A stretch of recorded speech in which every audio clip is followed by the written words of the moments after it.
Hello, everybody. Here we are at the beginning of chapter 2. In this chapter, we're going to explore data that is normally distributed, um, which means it's symmetric, and we will talk a lot about the mean being at the center and use the standard deviation. So, many of the lessons this chapter are about Back to the Future. Great movie trilogy, one of my favorites. Um, when I first got married, I lived in a townhome with Emily, and our neighbor, we shared a wall, like most townhomes. He had a DeLorean, a gray DeLorean, just like Back to the Future. Of course, it didn't have all this stuff on the back and on the top, but the doors did open up sideways. So it was pretty sweet, and he would take it to like Back to the Show movie conventions. It was pretty awesome. I got to ride in it once, but it didn't time travel, unfortunately. All right. So here we go. Today we're learning about percentiles and something called a z-score. So here are some made up make-believe data points about the chapter scores from the last test. It says the mean of these data points is 80 and the standard deviation is 10. Okay, so Biff from the movie, the bully, he scored a 60 because, well, he's not very bright. So so this is good old Biff way down here. Biff. What percentage of the scores are less than 60? Well, nobody did less than 60, right? So 0 out of 60, 0%. Poor Biff. Nobody did worse than him. Marty, the hero of the movie. Well, this is Marty right here. He was the 90. So what percentage of his score, of the whole class was less than Marty? Um, you just have to count it up. 1, 2, 3, 4, 5, 6, 7, 8, 9, 10, 11, 12, 13, 14, 15, 16. So 16 out of 17, 18, 19, 20. So that's 4/5. So 80%. These are called percentiles. Oh my gosh, my spatial reasoning is terrible. These are called percentiles. Okay, both of them. Biff did better than nobody. Marty did better than 80% of his classmates. Now what we start to talk about is not just the percentile, but how far from the mean. So how far from the mean is Biff's score of 60, and in what direction? So if we do 60 minus 80, he's negative 20. So he is 20 below or under the mean. How about how many standard deviations is 60 away from the mean? So Biff is 20, let's see, maybe it's 20 points below the mean. But how many standard deviations is that? So standard deviations, he is, he's negative 20 divided by 10. Why 10? Because right here, that's my standard deviation. So that's negative 2.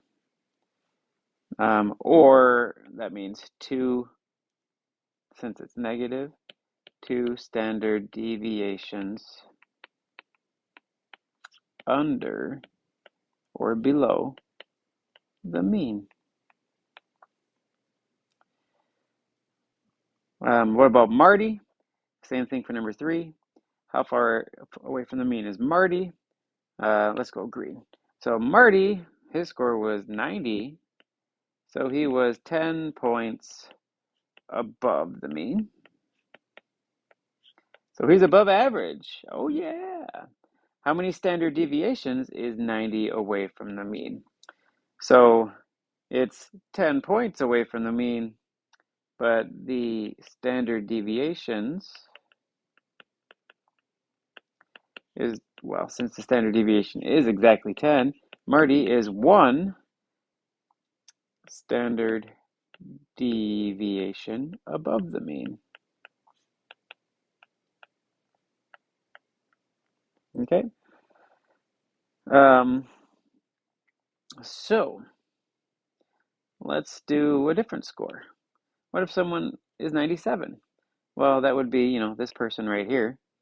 How far away are they from the mean, and how many standard deviations are they from the mean? Biff was a nice whole number, a negative number, but an integer, I should say. And Marty was also an integer. But this score is not.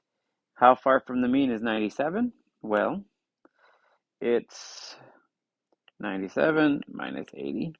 So it's 17 above the mean because it's positive. I should say 17 points, or points above the mean. So how many standard deviations is that? Well, standard deviations would be 17 points, but every 10 points is a standard deviation. So it's 1.7 standard deviations above the mean. And what we're learning here, what we're trying to do is get something called a z-score, okay? What we just did 3 times over is find a z-score. For each of these 3 people, we took their score and said, how far is it from the mean? And then we divided by the standard deviation to get the number of standard deviations. So that is very helpful because, well, the entire normal curve is based on standard deviations and z-scores, as you'll learn very well in this chapter. So how about a news story? Lorraine scored 1.4 standard deviations above the mean for her biology test. And then she took another test, and she was 1.9 standard deviations above the mean. She must be a smarty pants. And this was a psychology test. Was her test score higher for bio or for psych? So the answer here is we don't know unless we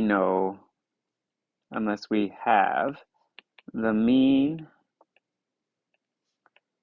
and standard deviation for each test.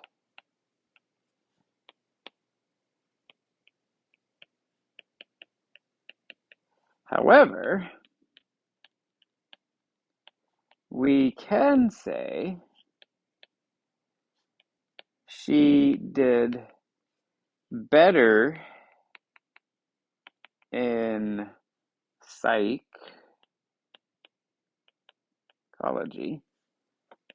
than in biology. And here's the kicker: relative to her peers. Let me try to explain this. So let's here in green say, here is the first test, the bio test. So here's bio. The mean on the normal curve is right in the middle, okay? We don't know what it is. It's some number, okay?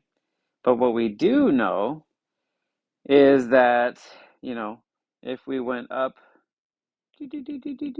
1 standard deviation plus 1 sigma, she did better than that. If we go up another standard deviation, plus 2 sigmas, she didn't do that good.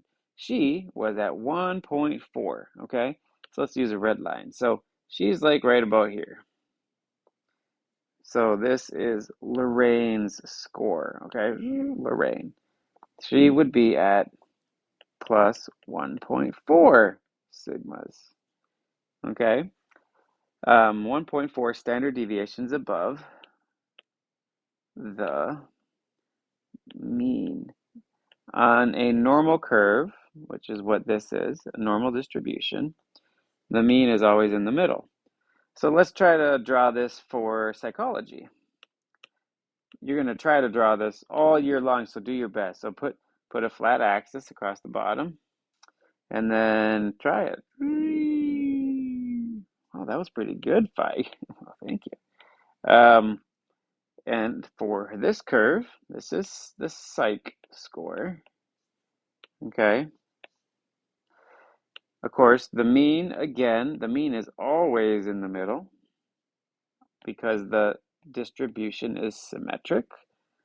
Okay, and if I were to go up, boop, boop, boop, boop, boop, boop, boop, plus 1 sigma, or boop, boop, boop, boop, boop, boop, plus 2 sigmas, where did she score on that test? On that test, she was 1.9 standard deviations on the psych test. So let's put a red line for that one, right? So she's right about here, plus 1.9 sigmas. A z-score is really the number of standard deviations. So that's what I was saying when I said this, right? In psychology, she was farther above average than she was in biology relative to her peers. Okay? So that's all we can say for now. If I gave you the biology average and sigma, and the psychology average and sigma, well, then you could do some calculations, which we'll get into in the next lessons. But for today, we'll just say we know she did better relative to her peers in psychology. Okay, so here's some quick notes.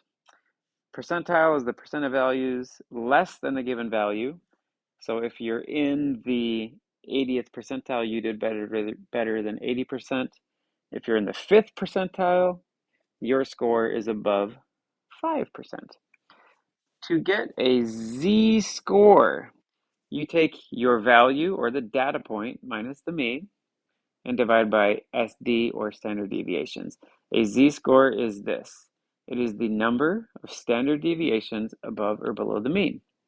So if this is negative, it's below the mean. And if the z-score is positive, it's above the mean. If you want to compare values from different distributions, you use the z-scores, which is what we just did here. We compared biology distribution to the psychology distribution, different classes, different tests, different means, and different standard deviations. So then we say we use z-scores. Since her z-score was better in psych, then we say she did better relative to her peers than she did in bio with the 1.4. That's it, folks. Welcome to Chapter 2.